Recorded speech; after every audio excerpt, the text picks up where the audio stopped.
Yeah, I mean, this is how Rockstar works, or at least has worked in recent decades, I suppose. In the last decade with Red Dead 2, if you look at the history there, they announced it for fall 2017, then it slipped to spring 2018, and then it slipped again to fall 2018, and there it landed October of that year.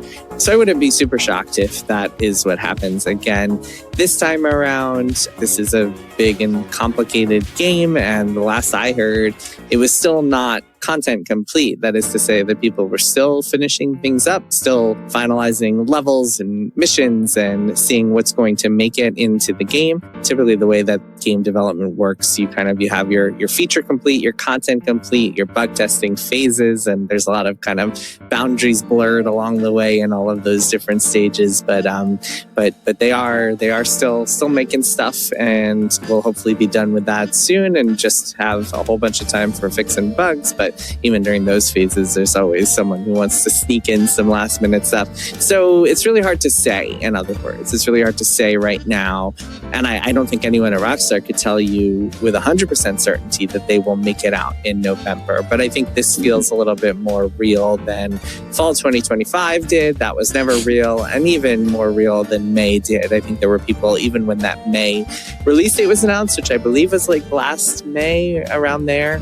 They said May 2026. Even then, I think there were people, at least that I spoke to, who were skeptical of that. And I think people feel like this might be a little bit more solid.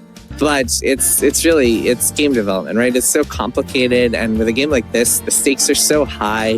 They really can't settle for anything less than perfection with this release, because there's so much riding on it. The entire, the stock of Take-Two lives or dies on this game. Every time this game slips, their shares drop 10%, I should say. So yeah, it's not something that they will release in any sort of compromised state. So even if it comes to like October and they're like, the game is not 100% ready, I suspect they would rather slip than release it. And then one more thing I'll say is that their fiscal year, which is when they handle all their financial reporting, that's kind of the most important part of the way that scheduling works in the finance world, is they all pay attention to fiscal years. Their fiscal year ends at the end of March, so they do have a little bit of buffer. Obviously, they would want to be out for the holiday season and Black Friday and all the beautiful Christmas sales that they always do. But I think they have a little bit of buffer to next March if they still want to release the game within the fiscal year. So it does give them a little bit of breathing room. I almost want one more delay just to see